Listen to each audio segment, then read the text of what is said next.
also give prayer to all those families who are grieving at this time, that they have lost loved ones. And we do a series on coping with the holidays. And this year is no exception. I hope to have one. And look out for news for our experience and grief coping with the holidays. And we'll have that at the West Point Train Depot on December the 11th. And we're inviting all of our senior living places, the one in West Point, one in Lynette, one in Valley, and one in Lafayette, Alabama. So you'll be hearing news about that a little bit later on. But let us delve into our Bible study. You know that we are studying the book of Genesis. We ask that you will call your friends and family members as we get into this word tonight.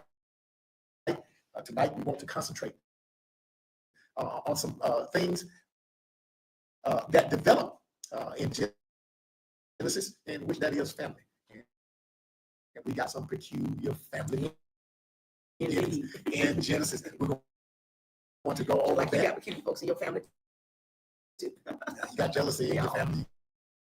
You got living everything. That's what makes it. That's what's so wonderful. And this is how we know that there's nothing new in our families. When we see the celebrations, when we see the trials, when we see the tragedies in our families, it's nothing new because it happened with the first family. And as the first family endured, we're going to see God's mercy throughout. That's what I love. And what I like about Genesis is that God begins to develop different types of gifts and graces within his own people, within humanity, that then those gifts and graces are used by God at certain times in certain places for certain purposes. And it still happens today. God, listen, God can use me. Folks can go out into the world and be heathenistic. I mean, they can be some rascals. But when it's time for God to use them in a certain manner, self-included, he can use you. God can use anybody from the top of your head to the bottom of your feet. So we just thank God for those of you who are joining us today. We're going to begin with a quiz. And this is covering Genesis chapters 1 through 4. So we can see who's been listening. Yeah, tuning in. Pop quiz. Okay. Pop quiz. So you type in your answer. Type in your answer. I got it right here. I can see you. Call your name. Who do we have? So we got Sister Ernestine, Sister Mina Holloway, Sister Willadine Harrell, Sister Sharon Dawson, Sister Shonda Dorsey. We got Brother Moore here. So there are others that may be on. Sister Barbara Leverett. So we know a lot of y'all have been on with us since we started talking about Genesis. So just very briefly, just a quick little. Y'all eager to say, hey, Rebel Stiggers, hey, this person is watching, that person is watching. Okay, since you're watching. Everybody join them. Now we're going to look for your answer. Open book test. That's right. Right to John, I got your best friend right here with me, Brother Robert Moore. He waving on the other side of the camera right there. This is Willie Harold. Listen, y'all answer these questions. It's an open book test, but you shouldn't need to look anything up. These should be very straightforward answers. All right. You ready? Okay. All right.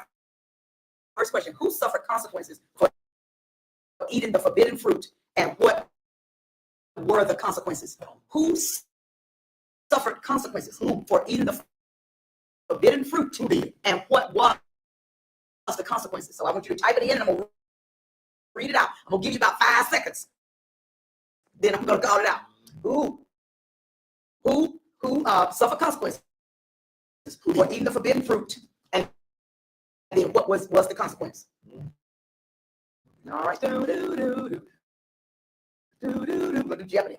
You can just type the name, and then when you type the name, if you can't tell me what it is, I'll tell you what it is. All right. Good evening. All right. Willadine Harrell, Adam and Eve. Yes, that was 2 of them. And what did they suffer? Eve. What was her consequence? What was Eve's consequence? Okay, so the Bible said Adam and Eve, they were kicked out the garden of Eden. Okay, true that. But what was specific consequences. Said that women will have to what? What happened? She's subject to rule on demand and have a painful childbirth. That was her punishment. All And right. then what was Adam's punishment? What was Adam's punishment? Let's see who got it. Let's see who got it. Everybody else? Okay, Eve, Adam. What was Adam's punishment? What was his punishment for eating forbidden fruit? Who can tell me? Who can tell me? Okay, his punishment that farming was going to be difficult. But he was going to have to till the land.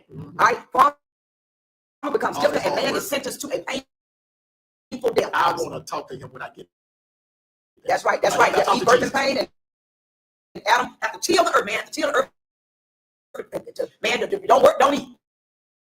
Okay, and now there was one other being in the Garden of Eden That's right, Beth. that did something that has a consequence to it. Who was the other? What was the other? I can't type on. What was the other? Let's see, I can't type on here that. Okay. What was the other? There was one on Adam, Eve, and then there was one more who did something in the Garden of Eden that suffered and had a consequence. Who can tell me? Bravo? Who? Adam and Eve. There were 3 people in the garden. Who was the other? Third one. Come on. Yes, the serpent. Thank you, Sister Alexander. The serpent, he had to crawl on his back. The serpent. Remember that sin? The serpent came into the garden. That's how sin crept in there. Thank God they don't That's have how sin wings while they crept. fly. Excellent. All right, now.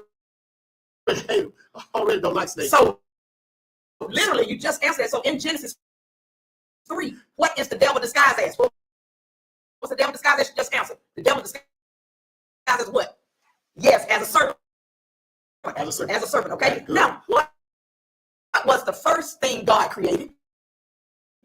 First thing. Okay, that's what those who've been keeping up with us from Genesis 1 through 4. First thing God created. Short answers. Yeah, short answer. First thing God created. What was the first thing God created?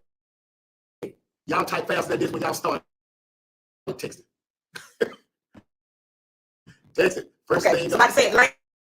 I know it's in the beginning God created the heavens and the earth, and that is true, but that was something else. No, that was something else. What, Ramon? Light. That's it. Ramon said it. Light. Light was the first thing. Light. When the first day on that first day, light. Light. When you come to Bible study and purpose, you can answer with that's fast and typing. Right now, in Genesis 2, how are humans created? In Genesis 2, how are humans created? Come on, tell me. In Genesis 2, how was humans created? Tell me somebody. In Genesis 2, how were humans created? Speak up, Ramon. From the dust of the earth. They rise from the dust, and then, but what happened? They were just dust. Something else had to happen for them to become a living soul. What is it? Yeah, the dirt, the ground. That's right, Sister Almeida. Somebody said spit and mud. Clay. All right. Somebody said spit and mud. What did God do? Once He created man from dust, then what did He have to do for the man to be able to live? Breathe into Ruah. Breathe into him. Yes, breathe into a man became a living soul. Yes. Next question. Why was the woman created? Why was the woman created? Why was she? Yeah. Why you tell me, Reverend, why was I created for you? The help me. Was she created help me? Yeah, everybody. I said, bring me. Now, why was the woman created, y'all? Tell me. Why was the woman? Hey, Miss Katie Carey. Oh, we got some good ones. Hey, Stephanie, we got some good ones on the line tonight. Help me. Okay. Yes, help me. She was created to keep man company. As a help me to keep him company. Man, God didn't want man to be alone. Didn't want him to be by himself. Okay? All right, next. Listen to this now. How did the relationship between God and human? Companionship. Yeah, that's a good word. Companionship. Help me, companionship. That's it. Thank you, Doris. Doris and Stephanie. Yes. All right, now, look. So now, here's my next question. Here we go. How did the relationship between God and humans change when they ate that forbidden fruit? How did that relationship between God and humans have any change when they ate that forbidden fruit? How did it change? What happened? You can answer in one word. I got a word that's in my head right now. Found out work week. Thank you, Steph. I'm glad. We got to do something. Got to do something. Make fun. So what is it? What happened? What happened with that relationship between God and man when they said, "Yeah, sin can trust"? That's true. Trust. That's right. The total connection. Trevonna said that trust. Yeah, sin can. Right. Thank you, Alvita. Out of fellowship had to work. That's it. The total connection they used to have is now partially blocked by the new knowledge that the humans have. Because see, now the new, see, there was something the humans didn't need to know. God said, just go out and have dominion, and I'll help you. And put those two hands back together. That's right. That's right. So that we would be in the right fellowship. That's right. Fellowship with God. That DFO done fell out. Man had a relationship with somebody. I will walk with man. Look, I heard the voice of the Lord of the God. Lord in the God. The God. Yeah, come walking in the garden in the cool of the day. The voice of God walk with man. Ooh, that's power. The voice can walk. Okay, next. Why? What is it? Jealousy. Thank you, Brother Mo. Yes, Cain murdered Abel for jealousy. Jealous over what? What was? Listen. What was jealous? What did God tell Cain? What did God tell Cain? Yes, it was jealousy. Thank you. How did you know? How did you know it was jealousy? How did we know it was jealousy? What was Cain jealous of? I think from Crystal Stone when the one said jealous. He said, "You just jealous of what?" What's the favor of God? That's it. Because his offering to God, his sacrifice to God was favorable to God. Yeah, that's right. And Cain, God was pleased with Abel's sacrifice. When we say that about ourselves, is God pleased with our sacrifice? Is He pleased with what we do for Him?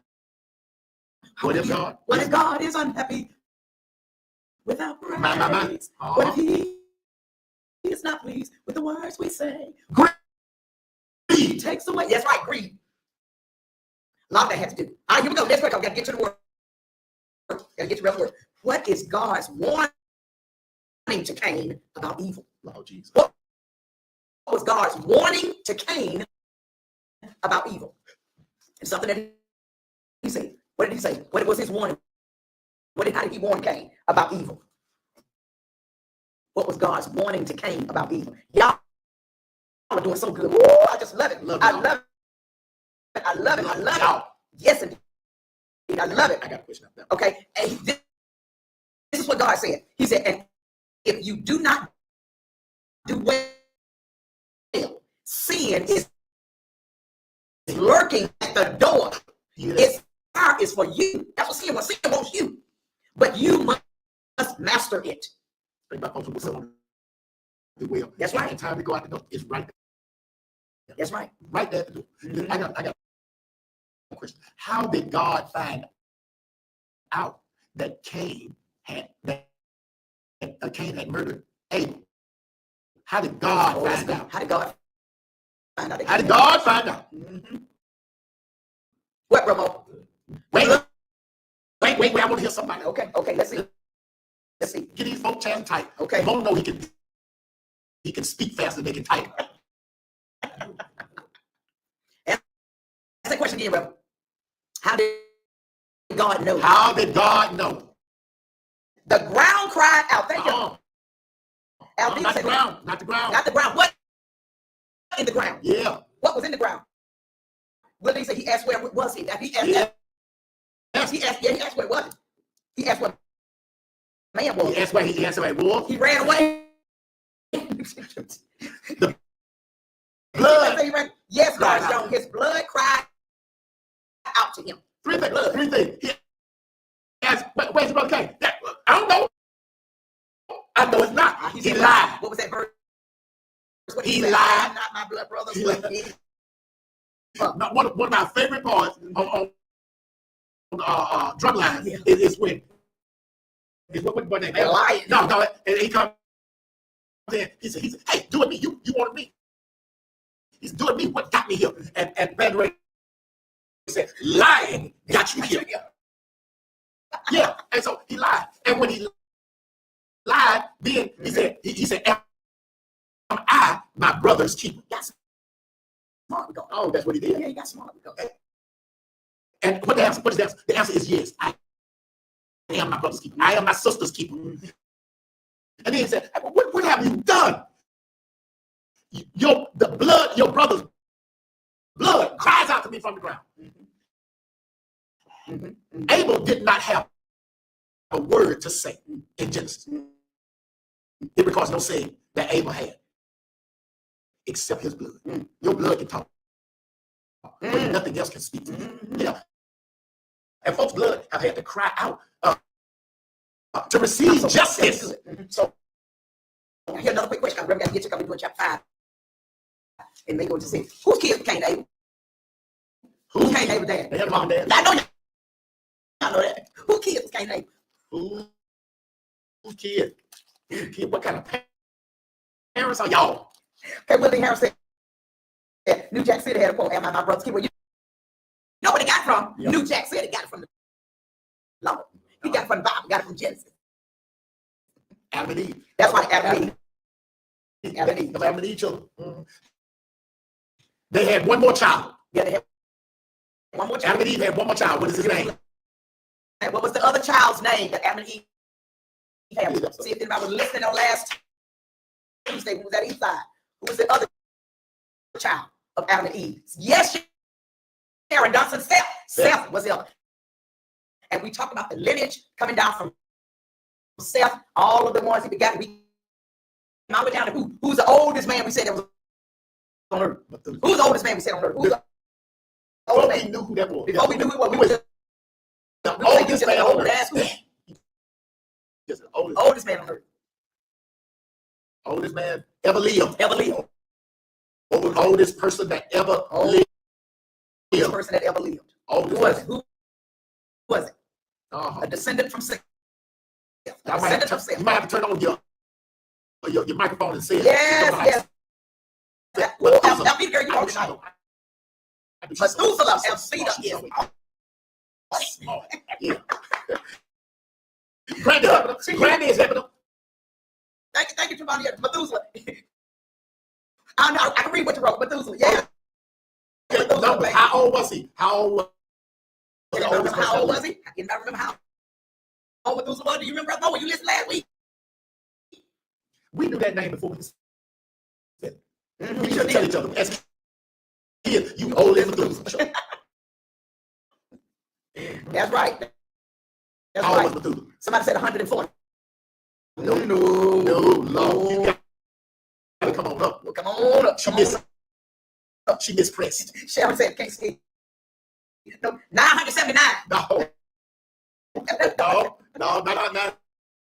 Someone said 100 something. Y'all stop. She made me a mess, girl. You're Stop that messing up. 900 plus. That's a safe answer. That's a safe answer. Will be 900 plus. That's wrong. Somebody gonna get this right. Because you got to know this was the oldest person that ever lived. It was 900 something. What is that? Was it? It don't matter if you don't know how to spell the proper letter. We know what you're talking about if you do it. He was 969 years old. 969. Doris, you was almost there. You said 979. 969 years old. Yes, Barbara Levin. Thank you. Thank you, Deshaun. Thank you. All right, we're ready to go now. Thank y'all so much. What about your dad? Methuselah daddy. Methuselah's daddy. Who was? So how old he was? You don't know who was? Was he on how old was he? He's still living. Oh, Methuselah daddy is still living. Methuselah daddy is still alive. He never did die. Never did die. Because he was translated. He was translated. What is his name? He was translated. The Bible says that he had this testimony. He walked with God. There it is. Enoch. it will be. Yeah, she got a Bible. Yeah. Look this. Yeah. Somebody listen. Y'all say, that's all right. Sister, we love you. We love you. We love you. With God. All right. All right, let's go. We're chapter 5. Chapter 5. When you look at God, especially that's awesome. That is awesome. The first thing that you see, one of the first things that you see is God's mercy and his care for humanity. When Adam and Eve sinned, then God started providing a way to protect them, to cover them, They had little fig leaves, but God killed, sacrificed animals to cover them. Now, what does that mean? Okay, I know, but when we're not covered, we feel vulnerable. Yeah, that's a good word. We feel vulnerable when you're not covered up. So God adequately covered them, which shows his mercy toward man. Look at what God did for Cain. Even when he put Cain out, they always get put out. They have to go east of Eden, and God put up some cherubim and that would protect God. You ain't get back in here. I say so. And so when he put them out, when he put Cain out, Cain said, everybody gonna be trying to kill me. And God said, I put a mark. You can't. Nobody will be trying to kill me. Right.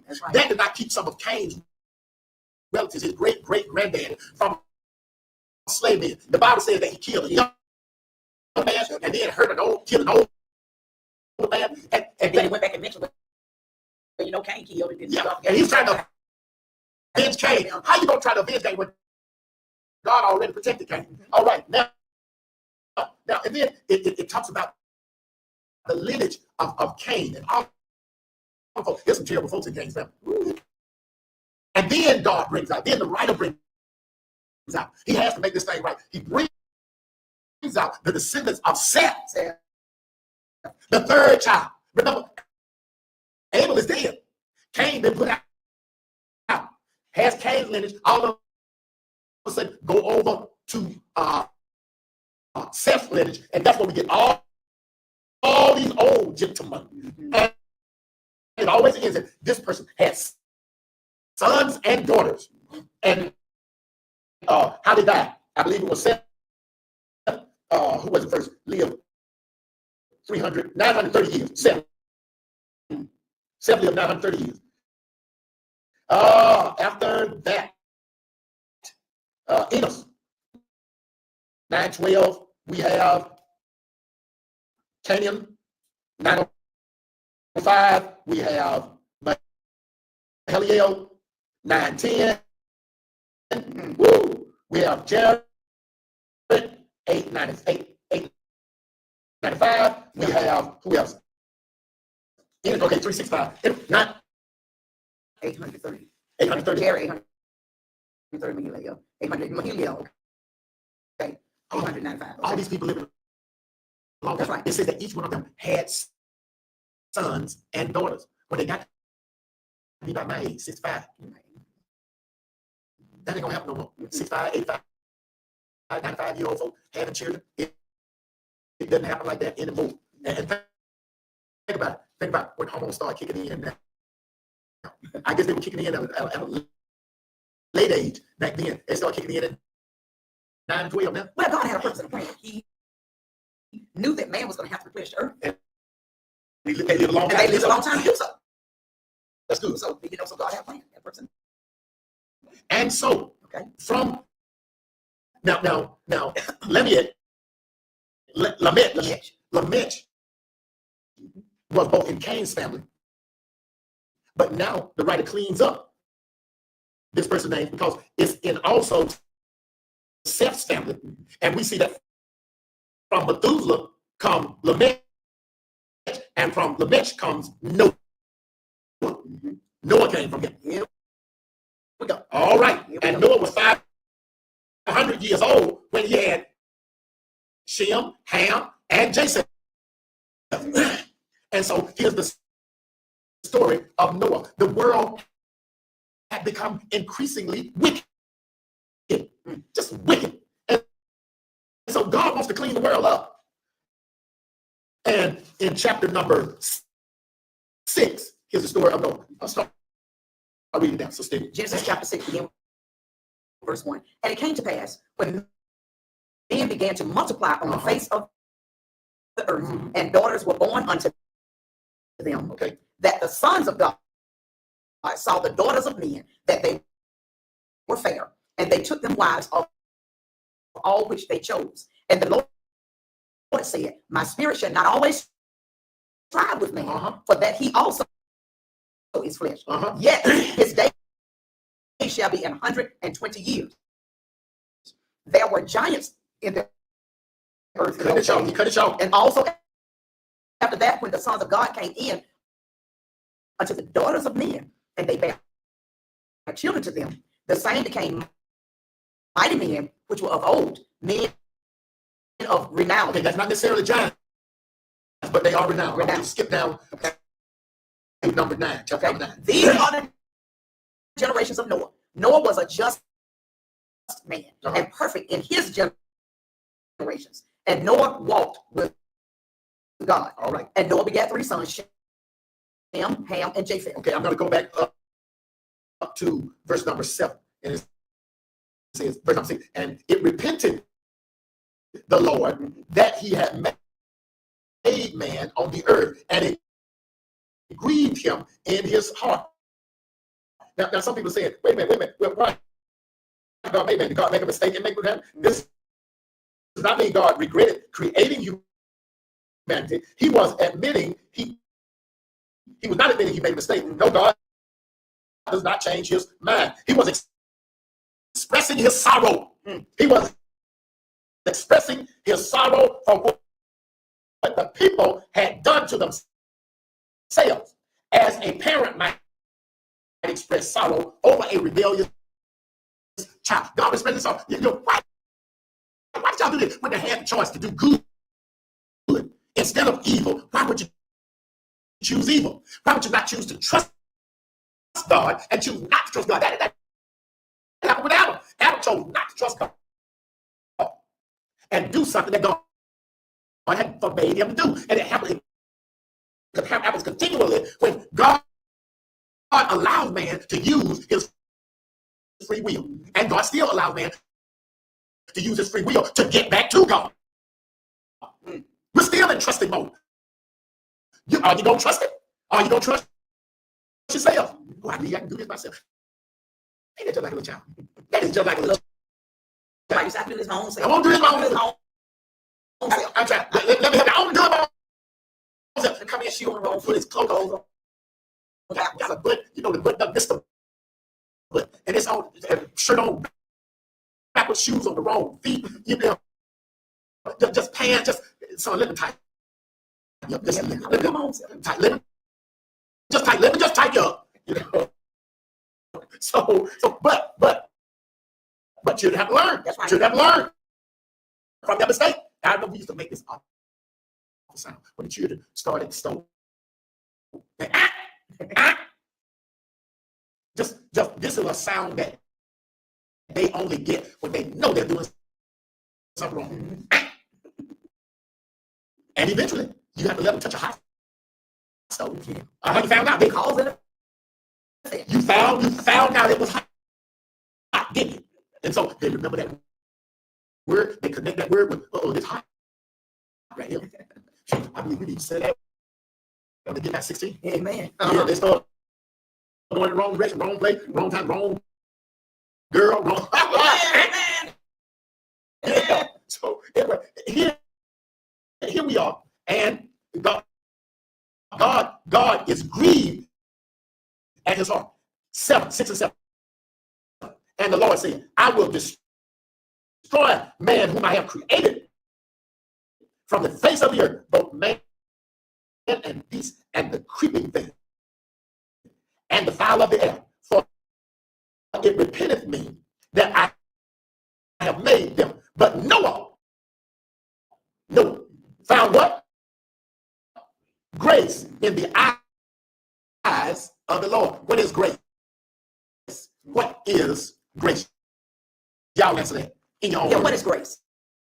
What is grace? Brother Anthony, what is grace? We get somewhere now.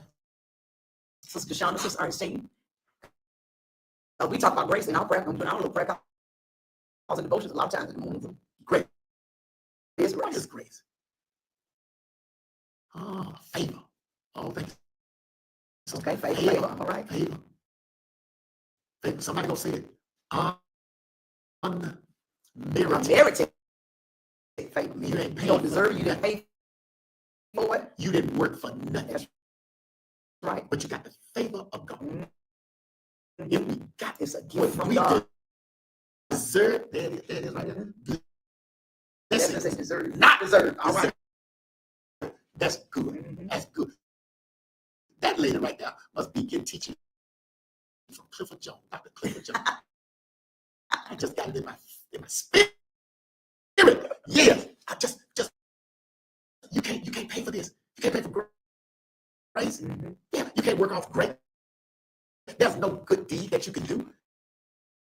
He found grace. Now, there are some characteristics that you're gonna have when grace shows up. And what are those? Just think of it. Okay, I'm sorry. Let me go back. I have another thing. In verse 9. In verse 9. These are just Generation Noah. Noah was a just man. he was a just man. And perfect in his generation, and he walked with God. Well, it wasn't too bad to be perfect in your generation when everybody killed everybody. And there's evil everywhere, and flesh is rising up. All right. Okay. Now, look at what he said in verse 11. Go ahead and read 11. The earth also was corrupt before It's God, corrupt. and the earth was filled with violence. That's not good. Keep going. And God looked upon the earth, and behold, it was corrupt. For all flesh had corrupted his way upon the earth. And God said unto Noah, the end of all flesh is come before me, for the earth is filled with violence through them. And behold, I will destroy them with the earth. Make thee an ark of gopher wood. Room shalt thou make in the ark, and shalt pitch it within and without with pitch. Okay. And this is the fashion which thou shalt make of it. The length of the ark shall be 300 cubits, the breadth of it 50 cubits, and the height of it 30 cubits. A window shalt thou make to the ark, and in a cubit shalt thou finish it above.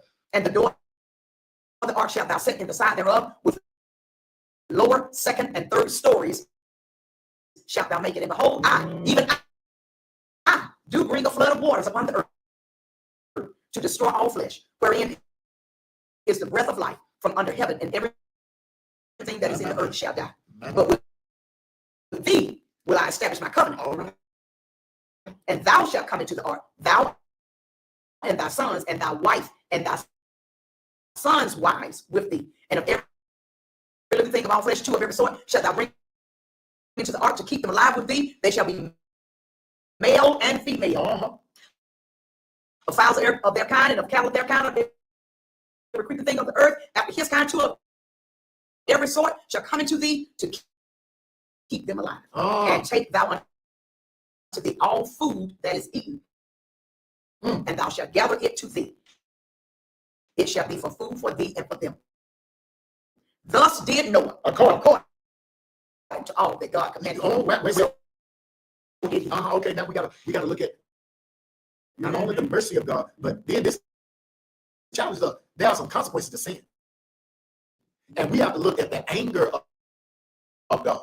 Yeah, anger of God, and the way that God decides to clean things up, to make things right. And so he wants to use that line that's at least a better line than Cain's line. Because if man is doing whatever man wants to do, can you imagine how he takes advantage of women, of children, how they slay each other and kill one another? The Bible said it was just violence. The earth was also corrupt before the Lord, and the earth was filled with violence. My God, there got to be some kind of rules and policies established where if you don't look to God, where you don't look to live right, to act right, treat one another humanely. And look, we don't know how many years, but think about it. When they talk about all the lineage of self and how old they were, those years, y'all, 900 years and 800 years. So some years ago, You really have to talk about the patience of God. That's right, the God is patience of patient. some years.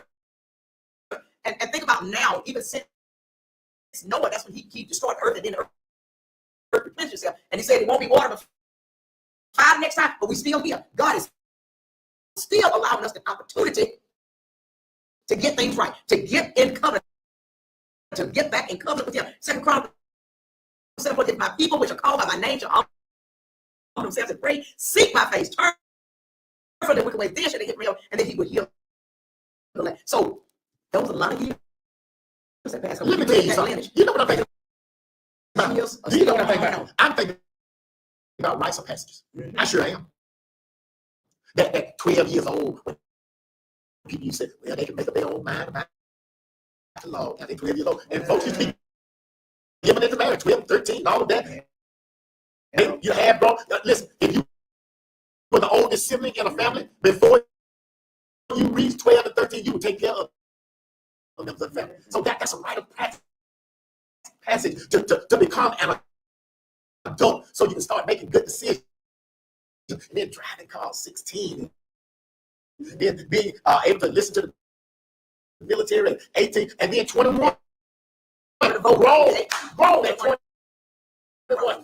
But see, some people say that ain't old enough either, because there's some 21-year-olds that are acting like they 10, and there's some 41-year-olds acting like they 21. It does not work out good. How long does God have to wait for folks to start being adults? How long does God have to wait until folks start acting humanely toward one another? We no longer, some folks got some health strength. They think they don't live forever. I'm telling you, I'm 65, and there's still some things I need to learn. But just think about it. If they live to be 900 years old, and it wasn't until Noah was 500 years old that, let's say, God trusted him with children. That's right. Amen. And now they have children at 16, 17, 18 years old. And there's some people planning on having children and waiting until they're in their 30s and their 40s. These folks, Noah was 500. God's, I'm going to trust you with children now. Ooh. Make sure you're good and grown, so that you can lead them right. Ooh, if I had to wait 500, let me know Mike shit is ready. So you know what? I think we did pretty good. We did pretty good. We started having children in our 20s. Yeah. So by the time we're in our 40s and 50s, we try to tell, you wait till you have your own. You just wait till you have your own. They're acting crazy sometimes.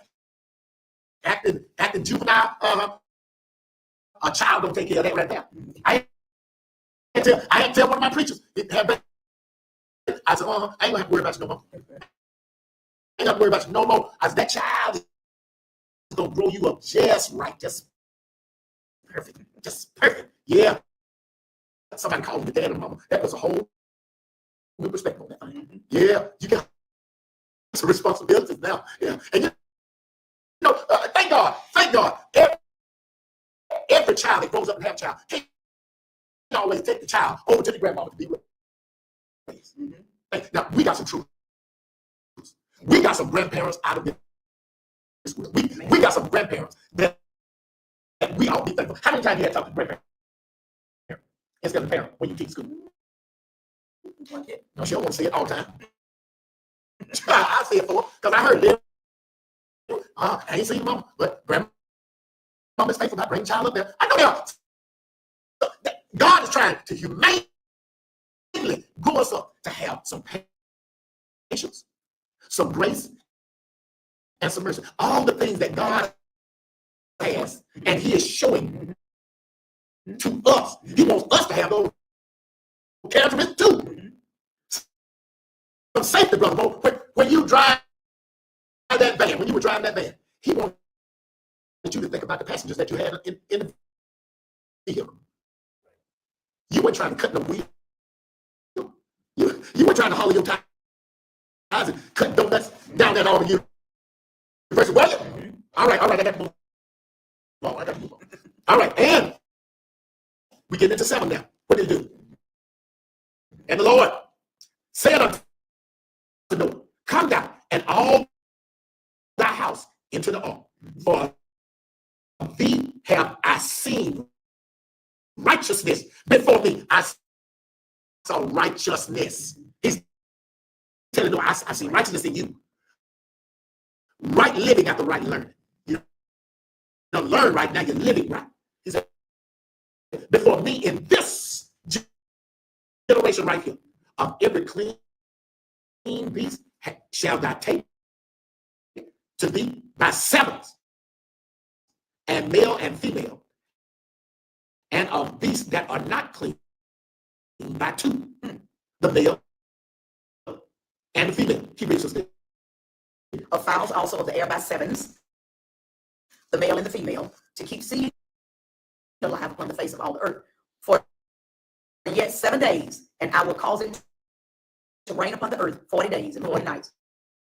And every living substance that I have made will I destroy from off the face of the earth. And Noah did according to unto all that the Lord commanded him. And Noah was 600 years old. Oh, wow. When the flood of waters was this upon man the got earth. 100 years. And Noah went in, and his sons and his wife and his sons' wives with him into the ark, because of the waters of the flood, of clean beasts and of beasts that are not clean, and of fowls and of everything that creepeth upon the earth. There went in 2 and 2 unto Noah in the ark, the male and the female, as God had commanded Noah. And it came to pass after 7 days that the waters of the flood were upon the earth. In the 600th year of Noah's life, in the 2nd month, the 17th day of the month, the same day were all the fountains of the great deep broken up, and the windows of heaven were open. All right, water came from the ground, and water came from the air. All right. And the rain was upon the earth 40 days and 40 nights. In the same day entered Noah and Shem and Ham and Japheth, the sons of Noah, and Noah's wife and the 3 wives of his sons with him. All are married now. They and every beast after his kind, and all the cattle after their kind, and every creeping thing that creepeth on the earth after his kind, and every fowl after his kind, and every bird of every sort. And they went in unto Noah into the ark, 2 and 2 of all flesh, wherein is the breath of life. And they that went in male and female of all flesh, as God had commanded him, and the Lord shut him in. And the flood was 40 days upon the earth, and the waters increased and bare up the ark, and it was lifted up above the earth, and the waters prevailed and were increased greatly upon the earth, and the ark went upon the face of the waters, and the waters prevailed exceedingly upon the earth, and all the high hills that were under the whole heaven were covered. That's a lot of water. The highest mountain, Mount Everest, whatever the highest mountain is covered. 15 cubits did the waters prevail, and the mountains were covered, and all the flesh died that moved upon the earth, both of fowl and of cattle and of beasts and of every creeping thing that creepeth upon the earth, and every man, all in whose nostrils was the breath of life. And of all that was in the dry land died, and every living substance was destroyed which was upon the face of the ground, both man and cattle and the creeping things and the fowl of the heaven, and they were destroyed from the earth. And Noah only remained alive, and they that were with him in the ark. That's all ones. And the waters prevailed upon the earth 150. That's too long to swim. That's too long. That's too long to tread water. You can't do it that long. You can't do it that long. And nothing to eat, nothing, no rest for the weary. We're gonna stop right there. But let me tell y'all something. How is it that God got animals to be obedient when the nature of them is sometimes meat eaters love meat, the others love flesh. How did they last that long? Well, that's a good portrayal of it on some of the movies that God made put them to sleep, but they had to be taken care of for those 150 days. I'm just thankful Because it would have been total chaos. Wait. They say in the word that the lions will lay down with the lambs. I'm sure every animal whatever was able to give them. Some of y'all can't ride to Disney World without having chaos in the SUV. It's gonna be some kind of chaotic thing. When we're gonna get there? Are we there yet? Okay. Yeah, it's gonna be something. 150 days in this boat. That was work to do. That was work to do while they were there. If God has one obedient servant, surely He can make the beast of the field whom He created. He can make the fowl of the air. He can make the creeping things obey Him. Look at God's mercy. Look at God's patience. That's what people say. It ain't gonna rain. It's not gonna be that much water. But they're trying to get in. And look how the song goes. They knock on the door. They knock on the window. They knock on the ass. Oh, Noah can't take it anymore. Noah cried out, I'm sorry. My friend. God's got a key. And you can't even tell me who bit the arm. Noah. Tell me who bit the arm. No, but God did what God said. Yes, and He did. God was going. Yes, He did. Yes, He did. The whole earth was covered. You know, there's still some good people in this world. There's still some humane people in this world. There are some chaotic people in this world. There's some evil people in this world. There's some utterly disgusting people in this world. There's all kinds of people in this world. But God rewards faithfulness. I say it. God rewards faithfulness. Not how much money you got. Sometimes not even how much wisdom you have, how much house you got. God rewards faithfulness. Faithfulness will not go unrewarded. And all you got to do is just be faithful over small things, the little things. Just be faithful. A small amount of faith can go a long way, can move mountains. So when you read the book of Genesis, keep in mind God's mercy. Keep in mind God's patience. Now, if you don't keep that thought in mind, you're gonna start, oh, how tragic. Oh, surely, what about the little baby of the evil people? Surely the little baby was innocent. Listen, keep in mind God's grace, God's mercy, God's patience with man, and how He blessed man, and how God pulls the engineering aspects of man by telling man what to do, and creating artisans with iron and with wood and with stone. How God made us, and God being able to use those gifts for His own purpose in His own plan. We have enjoyed studying with you. We look forward to studying with you in the city of LaGrange at Eastside Baptist Church on next Tuesday. But listen, have a wonderful Thanksgiving. Give thanks to God for what He has done, for what He is doing, what He is about to do in the lives. And share with your family what you are grateful for. Amen. Amen. Right before you eat. Right. Tell something. Who's grateful for something? Just ask. Listen to the babies.